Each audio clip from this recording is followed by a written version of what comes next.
Well, hello, everyone, and welcome to our VIDA podcast, where we're going to help educate military veterans and their spouses on opportunities in Web3. Our plan is to host a series of industry leaders, many of whom are veterans or spouses themselves, so we can learn about their journey down the crypto rabbit hole while understanding opportunities for transitioning veterans into space. My name is Chris Perkins. I'm a combat Marine veteran who spent 15 years on Wall Street before transitioning into crypto myself. And before we begin, I wanted to thank our sponsor, Luca, who have dedicated their time and resources to make this podcast possible. For our 18th episode, we'll be speaking with Air Force veteran Eric Meng, who serves as lead blockchain security engineer at Coinbase. Welcome, Eric. Awesome. Thanks for having me here, Chris. Honored to be here and happy to talk. Excellent. So you're an Air Force Academy graduate. Tell us your story. How'd you get into the military? And tell us about your experience. Awesome. Yeah. So like with a lot of USAFA grads, I originally joined because I wanted to fly, and the academy was the best route to get to there. Halfway through my years there, I decided, flying probably wasn't for me because I knew that I wasn't going to be happy in a full career flying. Not that there's an issue with pilots or anything like that. That just wasn't for me. My interests were elsewhere. And so instead, I leveraged my computer science degree, went to cyber, and from there served 5 years as a cyber officer. So did my initial tour when I graduated as a communications officer, and that was in Japan. That's where I met my wife.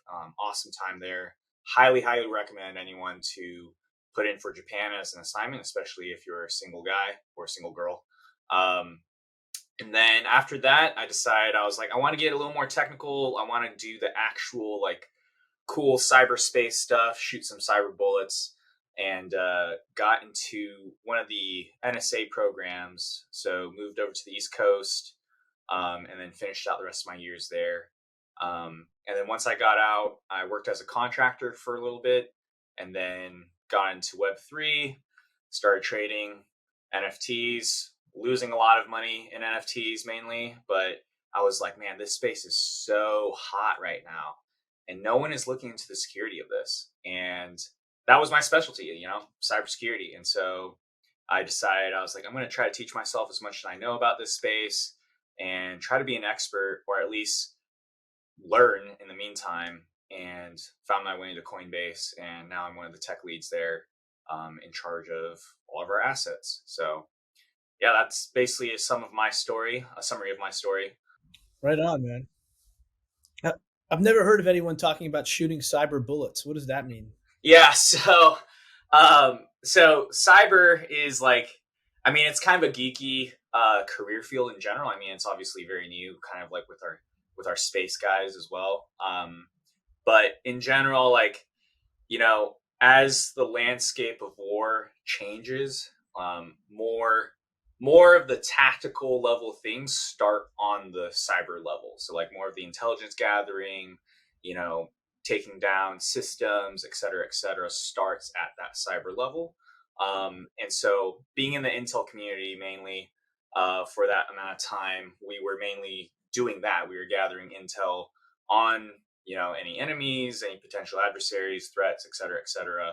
And so what I mean by shooting cyber bullets is essentially making those steps to help out our intelligence, and whether that's exploiting some computer server somewhere to, taking down a whole system that's in charge of actually creating kinetic effects. So taking down anything from a server in charge of satellites to a server in charge of, communication systems, et cetera.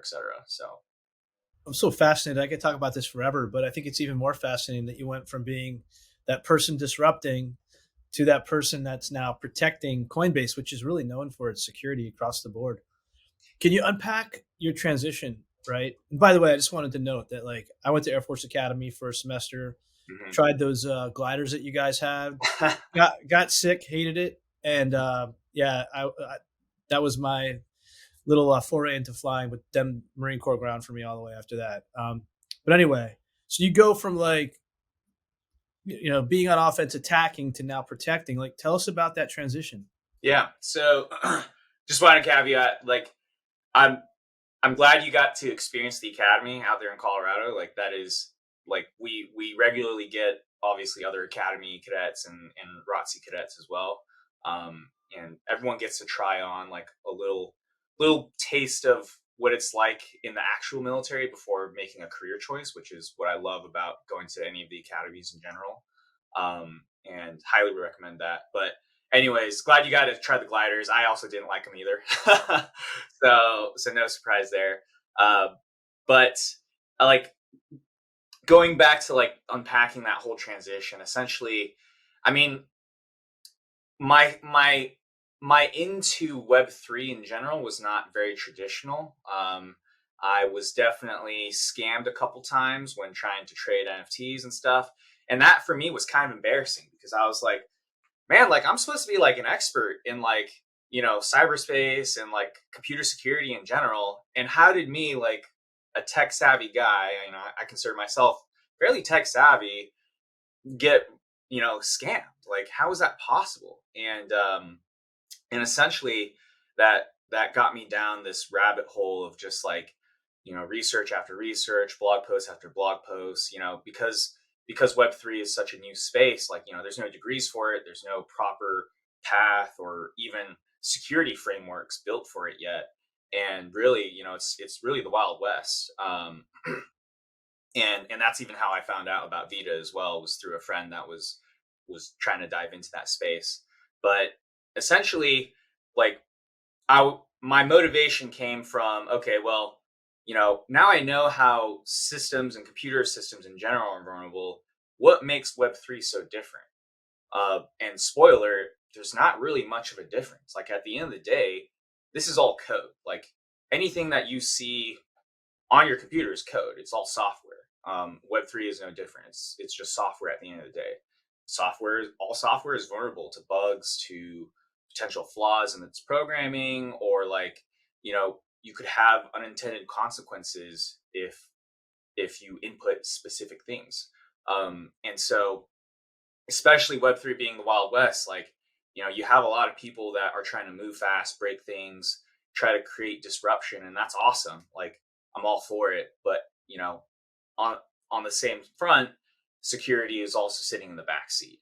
And as we keep on progressing in this space and creating new products and stuff, security has to be at the forefront of these products. It can't just be a nice to have anymore, because crypto inherently is financial. Every single thing that you interact with on the blockchain, that people, whether it's doing a swap through Uniswap, DEXs, dApps, etc., everything inherently is financial and has value. And that's what's brought me into this space in general, is just the fact that, like, so much is on the line every single day. So much volume is being traded every single day.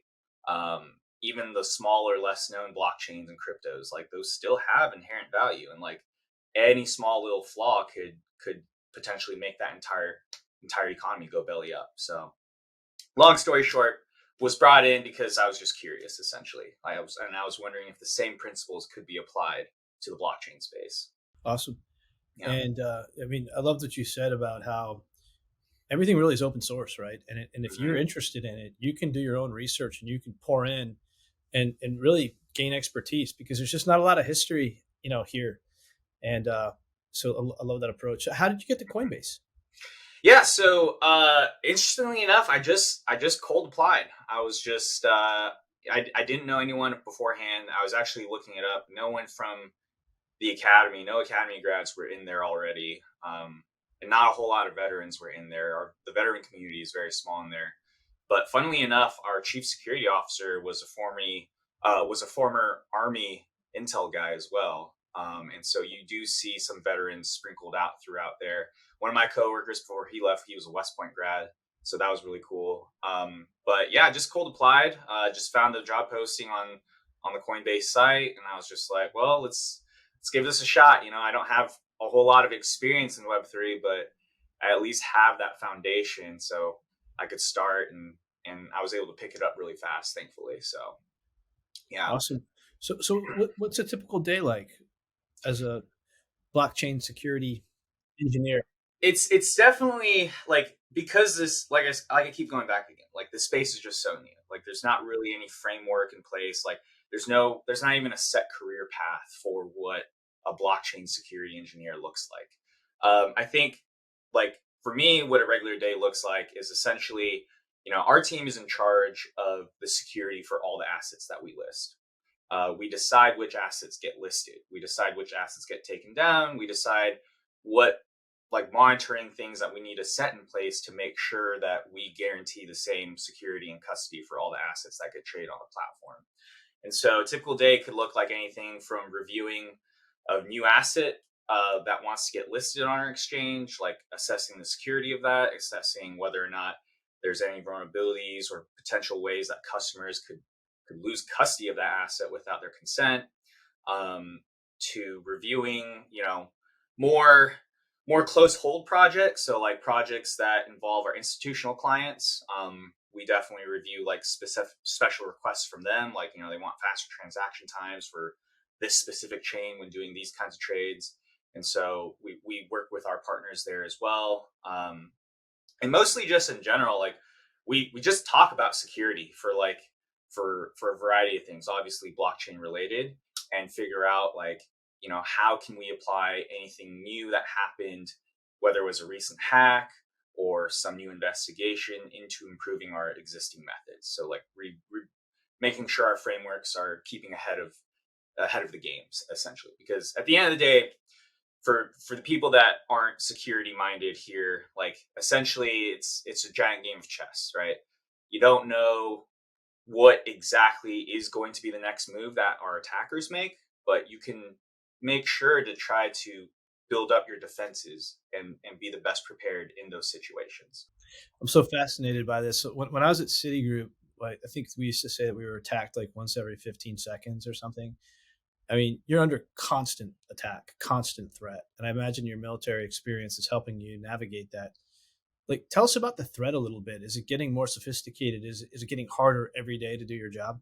Yeah. So essentially, the biggest thing that we're seeing right now is that it's a lot. It's I keep going back to it. It's the Wild West.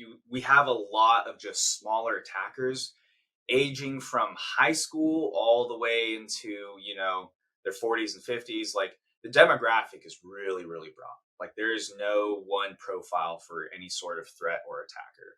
I mean, obviously you still have your ATPs like Lazarus and other more advanced groups that have more resources and brain power to leverage against in their attacks. But more so, it's just like, it could literally be like a group of two dudes in their basement, and like they're working on a project, figure out some bug in some protocol, and then exploit that and make off with millions.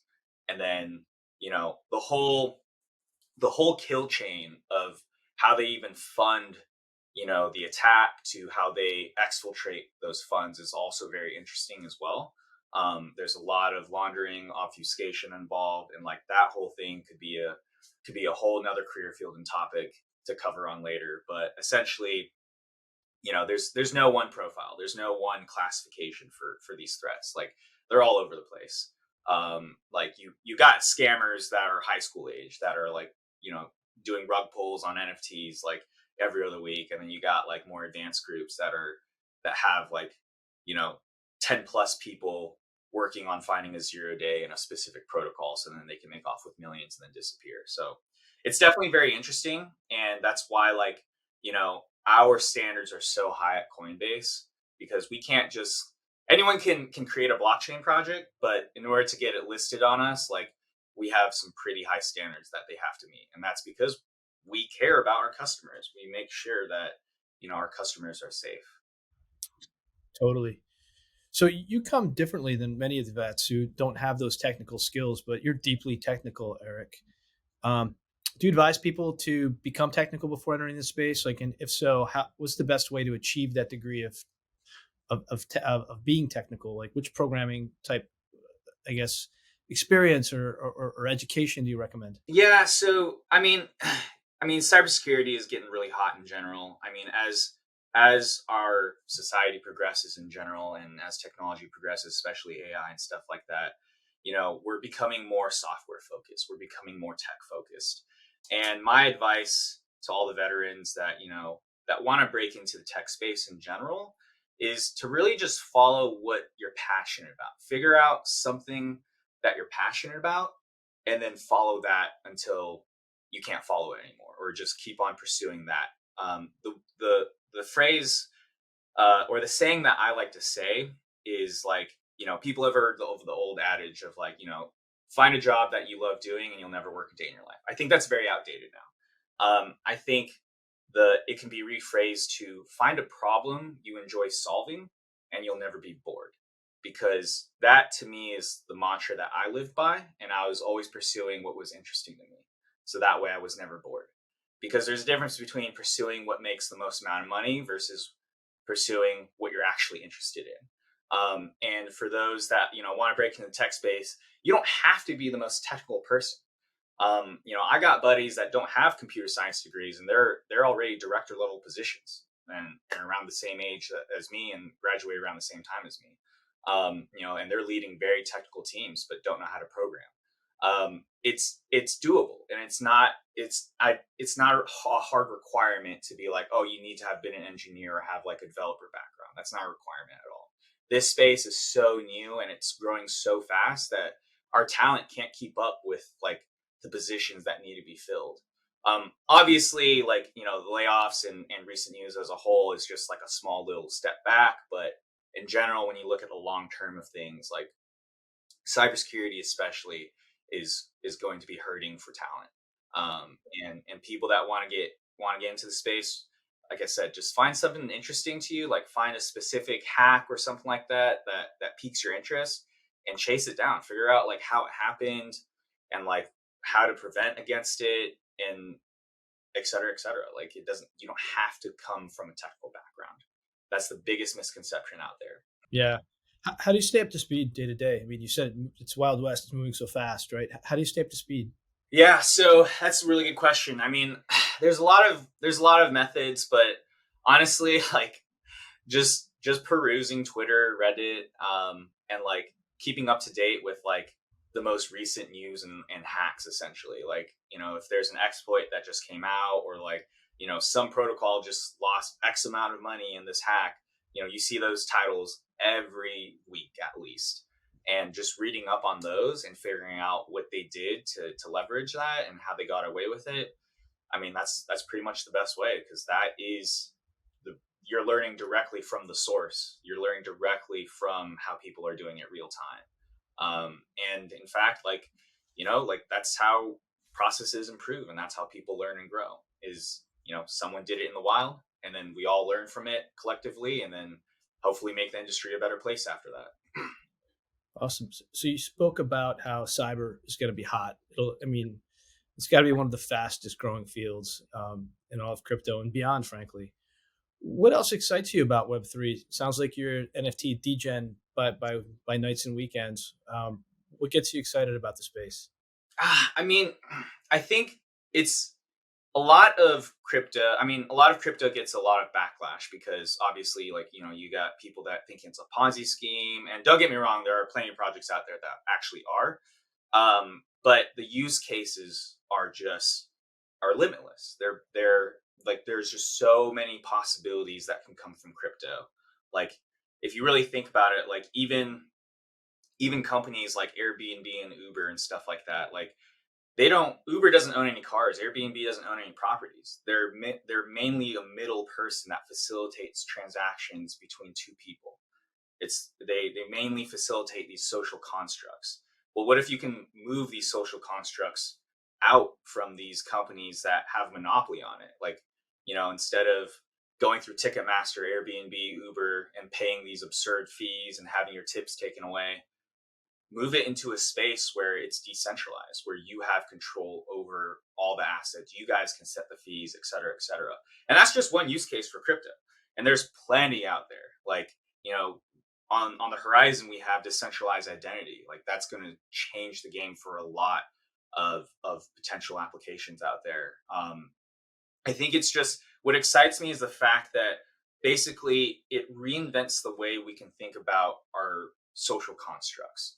Like even inherently what gives something value, right? Like what gives Bitcoin the value of like, 30 grand that it is. And et cetera, et cetera. Like it changes the way we think about things. Um, and essentially we can apply this broadly across any industry. So like I'm excited for crypto and Web3 in general to disrupt a lot of industries like health, like obviously first is financial, and that's where everything has to start. And we're already seeing that in action. Next will probably be healthcare. After that, the rest of tech, who knows? And I just think that it's really exciting that, essentially anything that we can think of, the sky's the limit. The sky's the limit with this. Awesome. So you spoke a little bit about how veterans should find their passion and follow their passion, and that'll lead to success. Any other advice you'd have for someone who's transitioning? Yeah, so I think in general, like for a lot of veterans, and this might be the case with you as well, Chris, when you got out of the Marines, is like a lot of people struggle with the concept of identity, right? Because for your whole life, especially if you joined right after high school, like that was who you were. You were a military member. You were, that person in the Air Force and the Army and the Marines. You were a soldier. You were an officer, et cetera, et cetera. And like when you leave, when you take off the uniform, a lot of people struggle with identity and figuring out like, well, who am I after this? Like, who am I outside of the uniform? And that's obviously a problem that I ran into. And a lot of people run into as well. And so my advice for a lot of veterans is like, don't be scared. Like, don't be scared to redefine yourself, to redefine who you are and figure out where your passions and interests lie.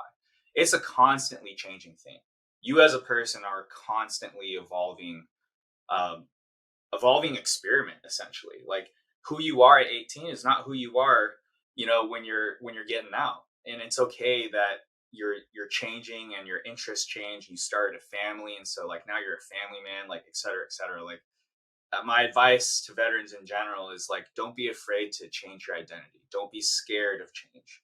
In fact, embrace it. Like that is who we are. We adapt to change. And like, I never really thought of myself even as like a civilian engineer somewhere. Like I knew that could have been a possibility down the horizon, but I didn't expect it so soon. And like, that's my new identity now. Now I'm that crypto guy in all of my friend groups and stuff like that. And so Yeah, know what that's like. You're that yeah. crypto guy.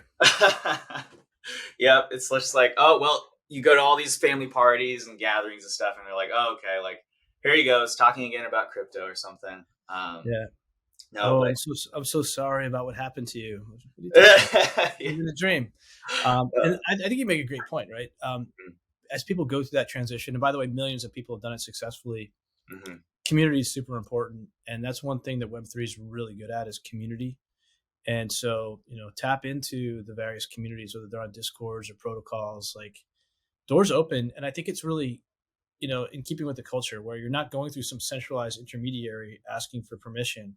You kind of show up in the community. You're like, hey guys, this is what I'm interested in, ladies. And I mean, everywhere I've turned, I've been embraced. It's been pretty awesome. Oh, absolutely. Yeah. 100% agree with that.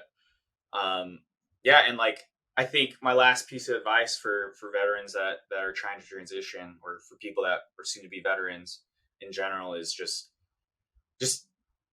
seek out that community, ask for help. Don't be afraid. Like there are plenty of people that have done it and plenty of people that have failed in doing so as well. And like, if you feel like you're in a tight situation or like you don't know where you are at life, like there is a whole community that has resources and is willing to support you.